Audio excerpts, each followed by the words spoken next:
Et bonjour à tous, j'espère que vous allez bien et bienvenue à ceux qui viennent de nous rejoindre. Dans cette vidéo, on va voir comment faire pour investir 10 000 euros en bourse de la manière la plus intelligente possible pour maximiser vos gains. On va voir comment faire pour transformer 10 000 euros en 1 423 706 euros en seulement 30 ans grâce aux intérêts composés. D'où sort ce chiffre? Eh bien, je vous montre avec une petite calculette. Tout simplement, on va calculer les intérêts composés avec une somme initiale de 10 000 euros, puisque c'est ce qui nous intéresse aujourd'hui. On va mettre un taux à 18% annuel, ce qui est un taux qui est élevé, mais ce n'est pas un taux qui est sorti de nulle part, on verra après dans la vidéo, d'accord? Et on va faire une durée de 30 ans, ok? Sur 30 ans, un investissement à long terme, 10 000 euros, peut nous rapporter, on calcule, regardez, 1 433 706 euros avec seulement notre petit investissement de 10 000 euros. Ça, c'est la force des intérêts composés. Ce qui est intéressant de noter aussi, c'est que si j'avais mis sur 10 ans, la somme aurait été bien moindre, hein. Sur 10 ans, vous auriez eu que 52 000 euros, ce qui est déjà très bien. Ça fait quand même 42 000 euros d'intérêt, ce qui n'est pas du tout négligeable. Sur 20 ans, on arrive à 263 000 euros d'intérêt.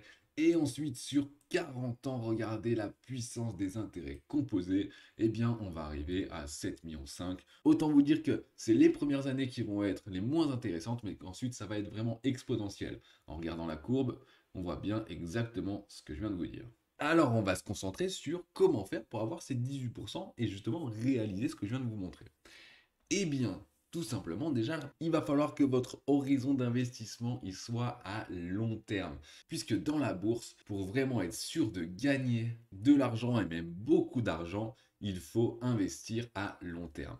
Le court terme peut être très dangereux. Vous pourrez perdre beaucoup d'argent. Avec le moyen terme, vous allez déjà pouvoir vous faire un petit capital. Mais ce serait dommage de ne pas faire travailler les intérêts composés et d'arriver vraiment à un gros capital qui vous permet ensuite de faire ce que vous voulez de votre retraite par exemple et d'assurer pour vos futurs proches un avenir bien meilleur. Donc le long terme, plus de 7 ans, mais moi je dirais même plus de 20 ans, plus de 30 ans. Surtout quand on a un petit capital initial. 10 000 euros en bourse, c'est ce qu'on appelle un petit capital. Pour faire des gains maximum sur le moyen terme, il faudrait prendre beaucoup plus de risques et aller par exemple sur le marché des cryptoactifs. Je vous ferai une vidéo dédiée pour ça. On a dit l'horizon et aussi une notion très importante, ça va être votre gestion budgétaire. Pour faire travailler les intérêts composés, il va falloir que vous ne coupiez pas vos positions. Donc deux choses, déjà vous allez devoir choisir une bonne position et deuxième chose, vous allez devoir faire en sorte que cet argent, vous n'y touchiez pas, vous n'en ayez pas besoin. Donc pour vous, par rapport à vos revenus, vous allez devoir le diviser entre vos dépenses et vous allez surtout vous faire une épargne d'urgence, d'accord? Vous allez vous constituer une épargne d'urgence. Si c'est cette épargne-là que vous voulez investir, ce n'est pas une bonne idée. Donc chaque mois, si vous pouvez épargner, gardez bien une épargne d'urgence, un matelas de confort, hein, s'il arrive n'importe quoi dans la vie, que vous puissiez assurer avec cette épargne et que vous n'ayez pas besoin d'emprunter parce que si vous faites un crédit, bah, ça va être des intérêts composés, mais pour la banque. C'est exactement la même chose, mais dans l'autre sens. Donc vous allez perdre de l'argent ou alors vous allez peut-être devoir couper vos positions à un moment qui ne sera pas le plus opportun. Donc on investit seulement ce qu'on est capable de perdre ou ce qu'on est capable de ne pas toucher pendant longtemps. L'investissement comporte des risques, toujours ne pas oublier quand même si sur le long terme, ils sont quand même bien moindres, si on fait les choses intelligemment. Pour pouvoir faire croître votre patrimoine et justement forger un gros capital, vous n'allez pas avoir le choix, avec un investissement de 10 000 euros de base, sur le type d'action à acheter. En réalité, il y a deux types d'investissements. On peut investir dans la croissance ou investir dans la valeur. J'ai une vidéo dédiée pour ça, je ne vais pas réexpliquer ici, mais vous allez devoir investir dans la croissance, dans des sociétés qui ont un potentiel de croissance qui est très important. Et aujourd'hui, pour moi, je rappelle juste que je ne suis pas conseiller financier, ce n'est que mon avis, le secteur qui a le plus de potentiel de croissance, c'est la technologie. Avec le gaming, avec le divertissement, avec la communication, le cloud, tout ça, eh bien, c'est vraiment la technologie qui, pour moi, économiquement, est le meilleur secteur dans lequel investir. Et comment faire pour trouver les meilleures pépites? Eh bien, pour moi, il y a vraiment une seule chose à faire, c'est d'aller voir le Nasdaq, qui est la bourse technologique américaine, et de prendre les 100 meilleures valeurs, donc le Nasdaq 100. On voit ça en courbe.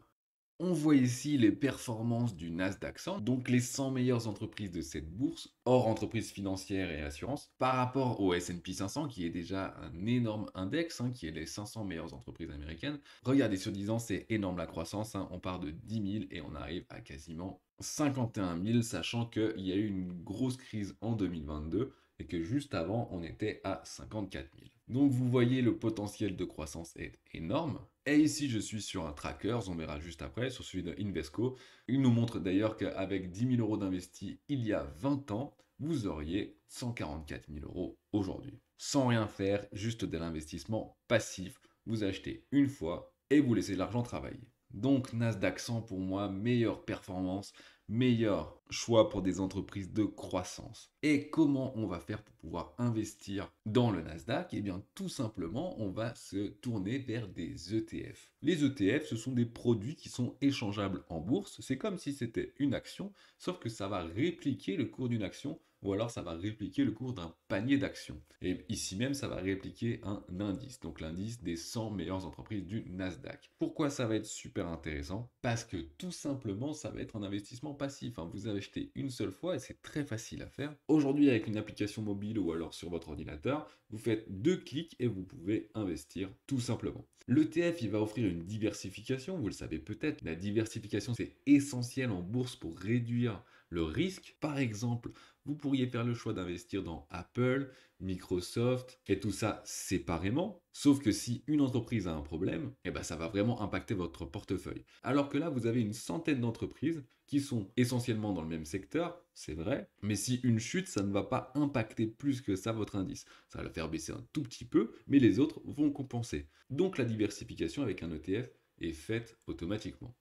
On a vu aussi les performances de l'ETF, les performances du secteur en fait en général. Ici c'est la technologie et c'est le secteur qui a les plus grandes marges commerciales. Et ça, c'est très important, puisque plus les marges commerciales vont être grandes, plus les entreprises du coup vont faire de bénéfices, plus elles auront de la liquidité, et plus ça va être facile pour elles d'investir et de croître sur le long terme. Ensuite, encore une très bonne chose, c'est ici l'indice des 100 meilleures entreprises du Nasdaq. Ce qui veut dire que si une entreprise qui est très bonne à un moment, on peut penser à BlackBerry, on peut penser à Nokia, et bien si cette entreprise elle arrête d'évoluer ou alors elle fait faillite ou peu importe, eh bien elle va sortir de l'indice puisqu'elle ne sera plus dans les 100 plus grandes capitalisations boursières du Nasdaq 100. Et ça va être ultra intéressant. Vous n'aurez pas, vous, à faire les changements. Vous allez juste choisir l'ETF et ça va être géré automatiquement. Il n'y aura pas d'impact, en fait, sur la croissance de votre indice. On réduit donc encore les risques. Les coûts réduits, et oui, parce qu'il y a quand même des tout petits coûts de gestion sur les ETF qui sont de l'ordre de entre 0,25 et 0,30% annuellement. Donc ce qui est quand même très peu. C'est même moins que si vous faisiez vous-même le rebalancing, c'est-à-dire acheter des actions et les revendre. Vous auriez plus de frais en faisant ça que là sur le fonds qui est géré automatiquement. Si vous investissez déjà par le biais de votre banquier, eh bien c'est un petit peu la même chose. Lui, il va aller choisir des entreprises, sauf que c'est pas vous qui allez choisir lesquelles, et surtout les coûts ils vont être bien plus élevés. Et aussi très important, on va choisir des ETF qui sont accumulants. Accumulant, c'est-à-dire que si les entreprises versent des dividendes, eh bien ces dividendes vont être réinvestis dans l'ETF, ce qui fait que ça va gonfler sa valeur. Et ça va être surtout très intéressant au niveau de la fiscalité, puisque sinon vous m'auriez dit, c'est pas intéressant, moi je veux les dividendes. Sauf qu'on verra au niveau de la fiscalité que c'est plus intéressant qu'ils soient accumulants. Au niveau des ETF, on va avoir ceux-ci que je vous propose, mais il y en a également d'autres, mais ceux-là, ils ont des frais qui sont bien moindres, et surtout, ils sont sur des places boursières européennes. On va voir celui de iShares, donc de BlackRock. On va voir celui de Invesco et celui de Amundi. Là, on peut observer trois petites choses différentes. Ici, c'est un ETF qui est en dollars, d'accord? Donc ça va répliquer la performance en dollars. Il n'y aura pas de conversion. Et on voit qu'il est accumulant, c'est ce que je vous ai dit avec les dividendes, ils sont réinvestis. Après, sur des entreprises de croissance, elles donnent quasiment pas de dividendes, donc ça ne fait pas une différence énorme à la fin. Ensuite, celui de Invesco, il est distribuant. Donc lui, il va distribuer les dividendes. Il sera en dollars aussi. Et ensuite, on a celui de Amundi qui est capitalisant, donc accumulant, c'est pareil, et qui est par contre, lui, en euros. Donc en fait, il va y avoir des différences avec l'indice de référence, mais juste des différences en fait en rapport avec le taux de change dollar-euro. Donc à des moments, ça va être plus intéressant et à d'autres, Non, mais ça, vous ne pouvez pas le savoir à l'avance, hein. De toute façon, ça, je vous les mets dans la description. Comme ça, ce sera plus facile pour les retrouver. Ensuite, eh bien, la fiscalité. Pourquoi ça va être plus intéressant d'être capitalisant? Eh bien, on va voir ça tout de suite. Regardez ici, quand vous achetez une action 100 et que vous la revendez 110, eh bien, vous allez faire un gain de 10, d'accord? Eh bien, la plus-value mobilière sera de 10, d'accord? C'est la plus-value que vous avez faite sur cette action. Eh bien, cette plus-value, elle va être taxée, pour un particulier en tout cas, que au moment où vous allez vendre les actions. Et c'est ça qui va être très important, puisque la taxe va être uniquement due quand c'est vendu. Donc, pendant que vous ne vendez pas, il n'y a pas de taxe. C'est pour ça que les intérêts composés peuvent continuer à travailler. Alors que les dividendes, c'est l'inverse. Dès que vous touchez un dividende, c'est un impôt à la source. Vous avez la flat tax qui est directement déduite dessus. Donc, si une entreprise qui a une capitalisation de 100 et un rendement de 10% annuel, c'est-à-dire que vous avez un dividende de 10, bon, ce qui n'existe quasiment pas, mais bon, imaginons que vous aviez 10, et bien automatiquement, vous ne recevez pas 10, mais vous recevez 7, puisqu'il y a la flat tax qui sera passée par là, donc 30% en moins. Et si vous réinvestissez ces 7 pour faire travailler les intérêts composés, eh bien c'est moins intéressant de réinvestir 7 que ici, ce seront les 10 qui seront directement réinvestis. Ensuite, au niveau de la fiscalité, pour la plus-value mobilière, eh bien vous avez deux choix, soit c'est 30%, c'est pareil, il peut y avoir une flat tax au moment où vous vendez, hein, soit en fait vous pouvez avoir 17,2% qui correspondent aux cotisations sociales, et ensuite à ça il faudra ajouter l'impôt sur le revenu qui va dépendre de votre tranche d'imposition. Donc soit vous gagnez déjà beaucoup, et dans ce cas-là, eh bien, ce sera peut-être plus intéressant de prendre les 30%, soit vous gagnez pas beaucoup avec votre salaire, et dans ce cas-là, vous aurez une tranche d'impôt qui sera plus basse, et du coup, ce sera moins imposé, tout simplement. Alors, c'est bien tout ça, mais comment faire pour investir concrètement? Eh bien, il va falloir prendre un broker, un courtier. Donc, quelle plateforme choisir? Soit vous allez passer par une banque, soit vous allez passer par un courtier en ligne. Il y a des avantages et des inconvénients. Déjà pour les banques, moi je vous conseille franchement des banques en ligne, hein, parce que les frais ils vont être divisés par 10 quasiment.